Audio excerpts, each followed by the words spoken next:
Hello, everyone. Today, we're going to be diving into the central part of our excretory system.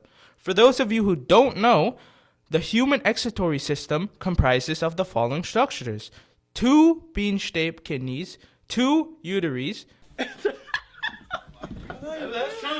uteries, uteries, one urine bladder, and one urethra. We'll only look further deeper into the kidneys and its filtering system known as nephrons, as well as the water balance. Now, let's explore how these amazing structures work to keep our body in perfect harmony. Did you know that these bean-shaped organs are located on either side of your spine in the abdominal cavity? Fun fact! Each kidney is about the size of a fist. You only need one to survive. And did you know kidneys pump 50 gallons of blood a day? Anyways, getting back on track, the human kidneys perform several life-saving functions, such as that they filter blood to remove waste like urea, regulate water and electrolytics, keeping your body in balance. Maintaining pH levels to prevent blood from becoming too acidic or alkaline.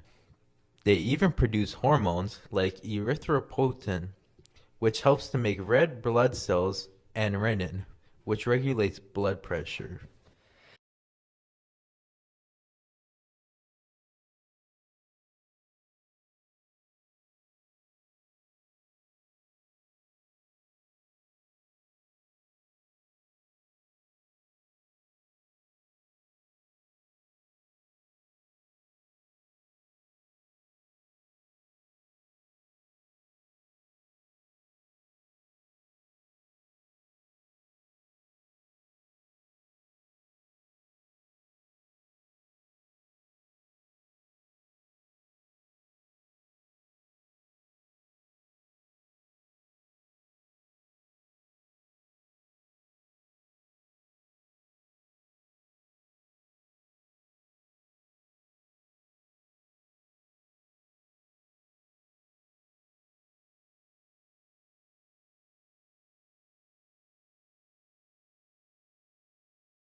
The kidney has three main layers. The renal capsule, a tough outer covering for the protection. The medulla, the inner layer organized into renal pyramids, which help concentrate urine. The cortex, the outer layer containing filtering units called nephrons. Now let's zoom in even further to the cortex, where the nephron system occurs. Fun fact, each kidney has about 1 million nephrons, and they are the superheroes of filtration. Here, the five key components to the nephron: Bosman's capsule, which surrounds a network of caterpillars,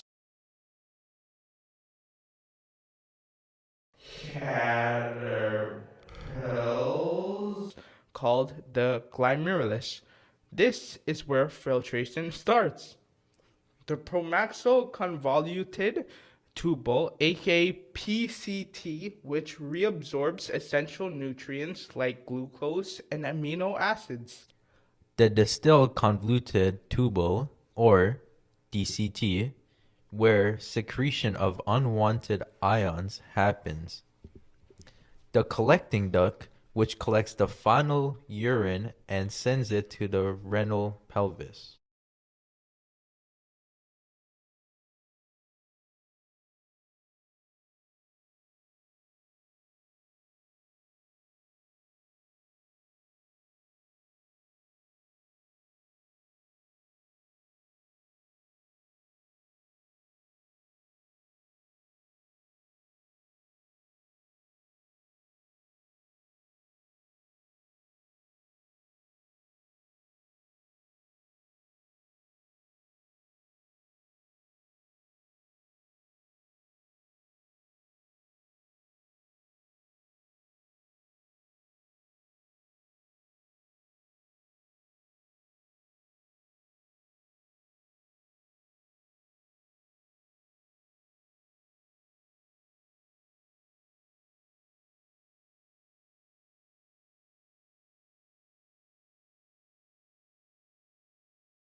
whoa, whoa, whoa, whoa, whoa, whoa, whoa, whoa, whoa, whoa, whoa, whoa.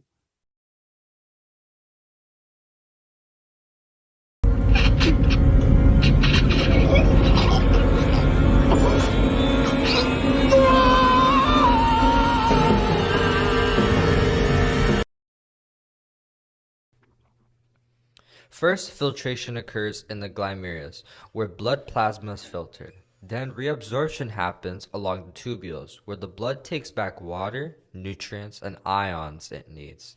Finally, secretion removes additional waste and urine is formed. Finally, let's move on to one of the most critical point of the kidneys, which is maintaining water balance, a process called osmoregulation. The key component here is a hormone called antidiuretic hormone, ADH. When your body is dehydrated, the hypothalamus signals the pituitary gland to release ADH. ADH makes the collecting ducts in the nephron absorb more water, producing concentrated urine.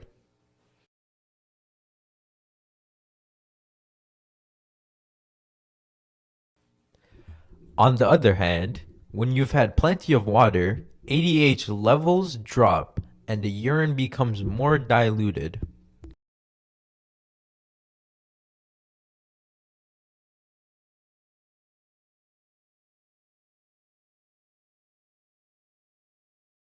Direct control of water excretion in the kidneys is excreted by vasopressin or antidiuretic hormone ADH, a peptide hormone secreted by the hypothalamus.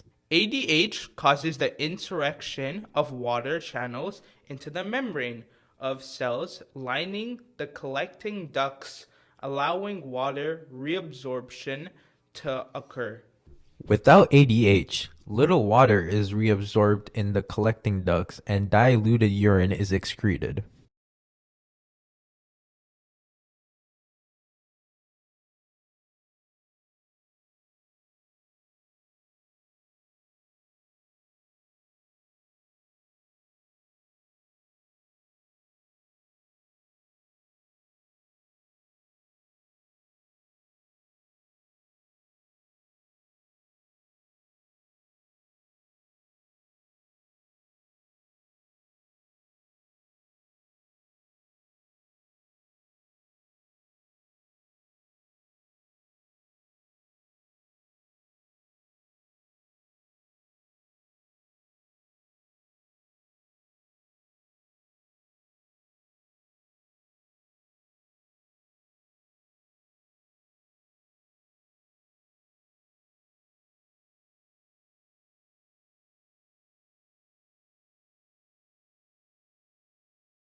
That concludes our in-depth lesson of the excretory system.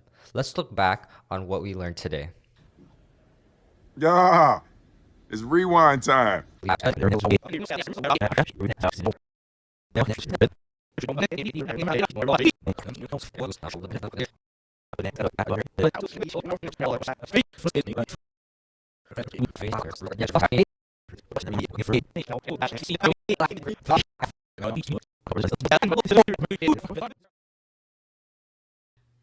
We learned about how our kidneys function and its structure. Then we learned about how our kidneys uses the millions of nephrons it has to take in blood and filter it. And finally, we learned about how our bodies control water regulations to match the amount of water you consume with how much you extract. Now, if you refer to the handout, you'll see 3 application questions based off what you learned here today. That is all from us. Have a great day.